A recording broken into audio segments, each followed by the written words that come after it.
Okay, let's look a little deeper into secondary dominance. I've got on the board the same progression we had last time. It's a 6 chord, it's hard to see, but it is, going to a 2 chord to a 5 to a 1.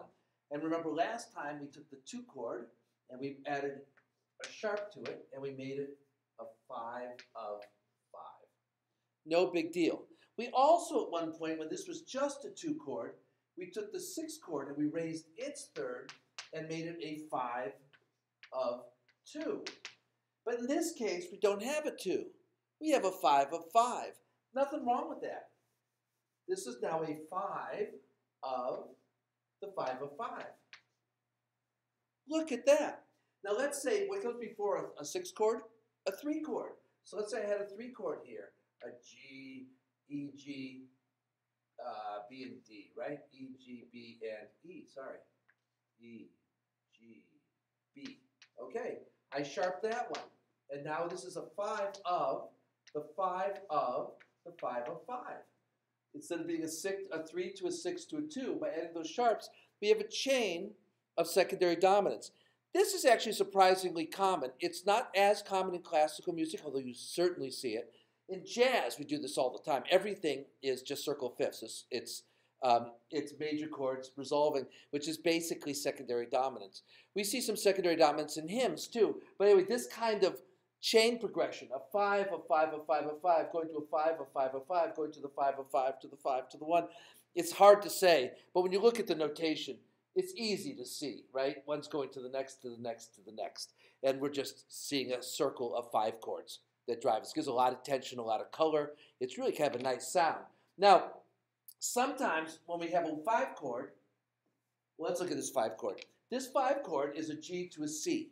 Sometimes we don't want to let the tension out. Let's review quickly our cadences.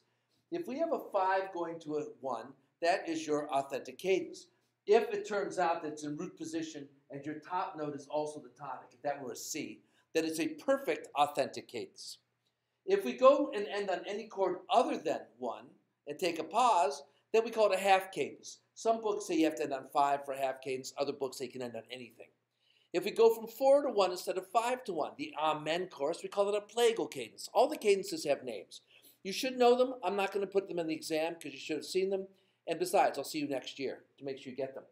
But the most interesting to me is the deceptive cadence. Anytime a 5 chord goes to something other than 1, it deceives us. It's a deceptive cadence. So if you don't want the air to go out of the tires, you got all this tension, you make sure not to go to 1. Now you can go to anything, but most things sound awkward. They really do. But I can make this sound smooth. And it's very easy to do. Watch. I've got a C, E, G. All I've got to do is change the top note. So these notes, the leading tone goes just like you expect it to, just like you expect it to. Instead of the G being a circle progression up to the C, you just make it go up a step. This G would normally go up a step, but I'm going to have it drop down because it would be parallel octaves. And what do we get then? It goes to a 6. And we can start all over again. So that's called a deceptive cadence. Now, why am I telling you that? Secondary dominance can have deceptive cadences too. So, for example, 5 of 5, this D chord, wants very badly to go to your G chord, right? So that's the pull we have. So if we think of this G as a temporary tonic, it's been tonicized, remember that great word? We just drop this by a third, the G goes down to the E, so now it's an E, G, B, right? I'll have this, is that right?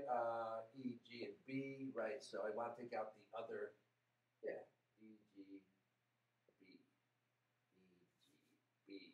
Have it drop down, so no parallel octaves. And now I'm going to a 3 chord.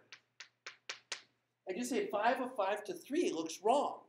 But it's not wrong because the 3 chord is the 6 in the tonicized key. This is just a deceptive cadence. Anytime you have a 5 or a 5-7, it can go as easily to 6 as to 1. So sometimes instead of going to G, the 5, which would be the temporary 1, the tonicized, we go to the 6 of the tonicized. It's very confusing till you practice it. But basically, any dominant chord goes whatever key it's referring to, it can go to the 6 of that key. Simple. That the 6 to work has to always be minor, right? If we're going to be a major key. But other than that, piece of cake. Okay. Now there's a couple other things we have to know about.